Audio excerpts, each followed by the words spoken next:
যারা বিজেপিকে ভোট দেবে না তাদের নাম বাতিল করতে হবে। অতএব প্রথমত তারা সংখ্যালঘু মানুষকে টার্গেট করবে, এটাই তাদের স্বাভাবিক। যে সমস্ত ভোটারকে নিয়েই ভোটটা করতে হবে, এই দাবি যে পরিমাণে আমরা তুলতে পারবো, যে পরিমাণে জনতা তুলতে পারবে, সে পরিমাণেই কিন্তু ওই গণেশ কুমার যারা বিজেপির চিহ্ন নিয়ে ইলেকশন কমিশনের ওয়েবসাইট ছাপায়, তারা বাধ্য হবে সবাইকে ভোটার তালিকার মধ্যে অন্তর্ভুক্ত করতে। মুখ্যমন্ত্রীর লড়াই, বাঙালিদের জন্য লড়াই, বাঙালির অস্মিতার জন্য লড়াই, বাঙালির ভোটাধিকার দেওয়ার জন্য লড়াই, সেটার কারণেই কিন্তু আজকে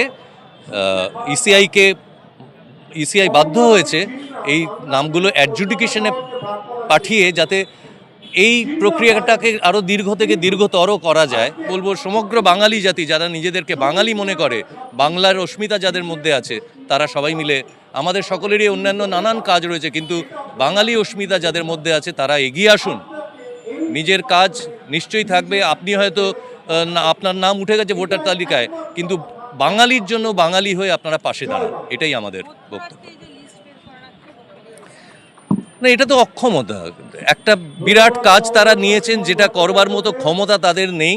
সেই কারণে তারা এই রাত্রির বেলায় তারা ভোটার লিস্ট বার করছে, যেটা 1.5 দিন পরেও পরিষ্কার হচ্ছে না যে কে সেই ভোটার লিস্টে, মানে তারা তাদের নাম আছে, কাদের নাম নেই।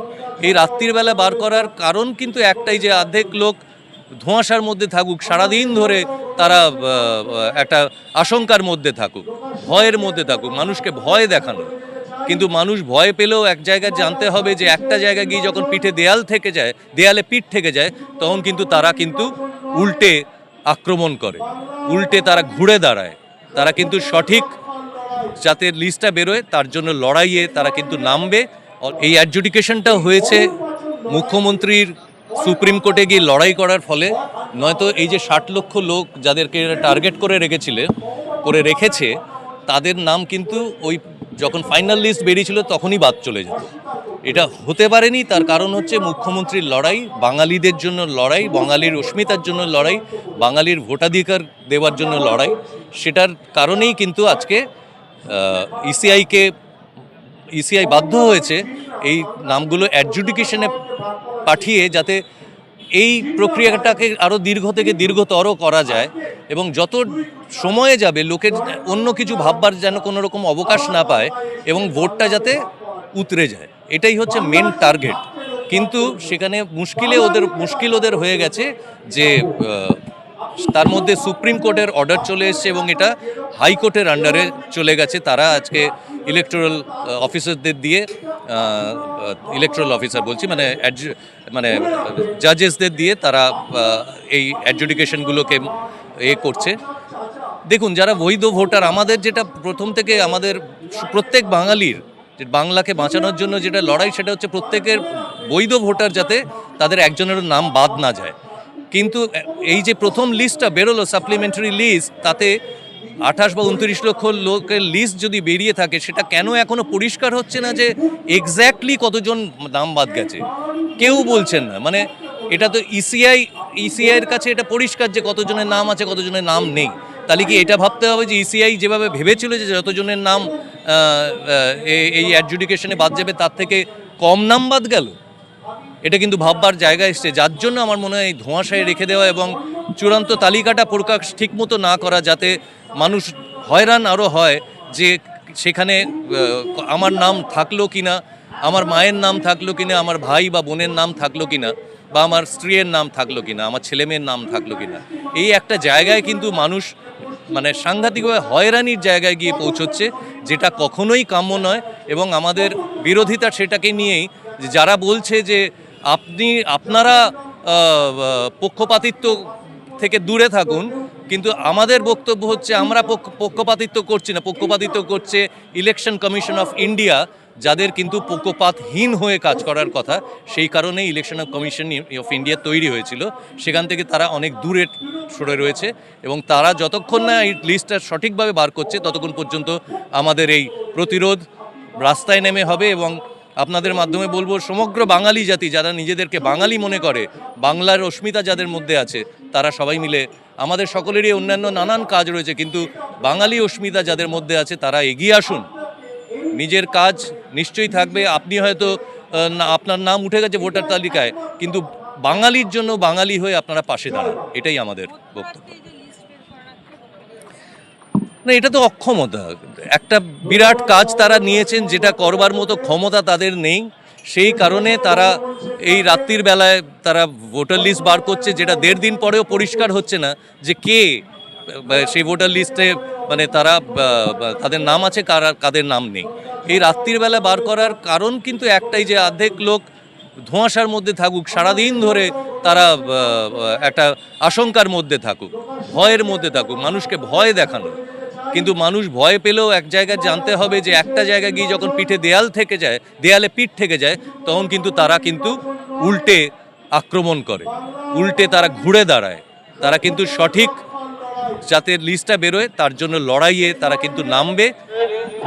মানে তারা পশ্চিমবঙ্গে 2.5 লক্ষ কেন্দ্রীয় বাহিনী মোতায়েন করছে। তার মানে ভোটের যে গণতন্ত্র তাদের বিশ্বাস নেই। তারা বিশ্বাস করে বন্দুকের নলি ক্ষমতার উৎস। এবার যারা বন্দুকের নলি ক্ষমতার উৎসে বিশ্বাস করে, তাদের কাছে মাঝরাতও যা, দিনের বেলাও তাই। তারা চাইছে যে দেশ জুড়ে যারা অবিজেপি ভোটার, তাদের নামটা যেন তেন প্রকারেণ বাদ দিতে, এবং সেটা যেহেতু তারা ভোটে বিশ্বাস করে না, তাই তারা বন্দুকের নল দিয়ে সেটা করতে চাইছে। আমরা তাদের কাছে কৃতজ্ঞ। শিল্পীরা এসছেন, চলচ্চিত্র জগতের মানুষরা এসছেন, আলো ছায়া জগতের মায়া কাটিয়ে তারা রাজপথে নেমে এসছেন। জনমঞ্চের তরফ থেকে আমরা দেখো, এটা তো খুব বোঝাই যাচ্ছে যে 6 জন বাচ্চার যে নিয়ম তারা বানিয়েছে, এটা যে সংখ্যালঘু মানুষকে আসলে টার্গেট করে তারা করছে ইচ্ছাকৃতভাবে। এবার বাস্তবে ভারতবর্ষে উত্তরপ্রদেশে কাদের 6 জন বাচ্চা সেটা গুরুত্বপূর্ণ না, কিন্তু ওদের কাছে ওটা হচ্ছে টার্গেট। 2 নম্বর যেটা কথা, সেটা হচ্ছে যে দেশের যে মানে নির্বাচন কমিশনের যে আইন, সেই আইন অনুযায়ী যদি নর্মাল রিভিশন হয়, তাহলে কিন্তু নির্বাচন কমিশন বাধ্য থাকবে যে শেষ পর্যন্ত যদি ভোটার তালিকা তারা সংশোধন করার সময় না পায়, দুটো ইংরাজি শব্দ ব্যবহার করা হয়েছে 21-এর 2 ধারায়। ইংরাজি শব্দটা হচ্ছে ফিজিবল, আর একটা শব্দ হচ্ছে নেসেসারি। এই আইন অনুযায়ী যদি সময়ের মধ্যে ভোটার তালিকা তারা প্রকাশ করতে না পারে, বা ইসি যদি মনে করে এটা প্রয়োজনীয় নয়, তাহলে আগের ভোটার তালিকা অনুযায়ী ভোট তাদের করতে হবে। এই আইনটা থেকে রেহাই পাওয়ার জন্য ওরা একটা এসআইআর করলো, যাতে করে 23-এর 1 ধারা ওরা বলবৎ করতে পারে, এবং এটা দিয়ে আইনটা থেকে তারা বেরিয়ে আসতে পারে। এর মধ্য দিয়ে তারা দেশের এবং রাজ্যের মানুষকে শুধু হেনস্থা করা নয়, লক্ষ লক্ষ বৈধ ভোটারকে ভোটার তালিকা থেকে বাদ দিতে পারে। মানুষের নাম বাদ দেওয়ার একটা চক্রান্ত বিজেপির নির্দেশে। হ্যাঁ, যারা বিজেপিকে ভোট দেবে না তাদের নাম বাতিল করতে হবে। অতএব প্রথমত তারা সংখ্যালঘু মানুষকে টার্গেট করবে, এটাই তাদের স্বাভাবিক। তারা এটাই চাইছে, সেই জন্যই তারা এই এসআইআর প্রক্রিয়াটা করছে, সেই জন্যই তারা এই কি বলে কেন্দ্রীয় বাহিনী মোতায়েন করছে। কিন্তু বাস্তবে পশ্চিমবঙ্গের জনতা ওদের মুখের ওপর জবাব দেবে বলেই মনে হয়। বাঙালির জন্য নিজেদের অস্মিতা ধরে রাখাটা কঠিন হয়ে যাবে। বাস্তবে দেখুন, সেটা হচ্ছে যে পরিমাণে আজকে আদালত এবং ইসি নিজেদের মধ্যে ফুটবল খেলছে। আমরা যখন আদালতের কাছে যাচ্ছি, আদালত বলছে দেখাচ্ছে ইসিকে, আমরা যখন ইসির কাছে যাচ্ছি, ইসি দেখাচ্ছে আদালতকে।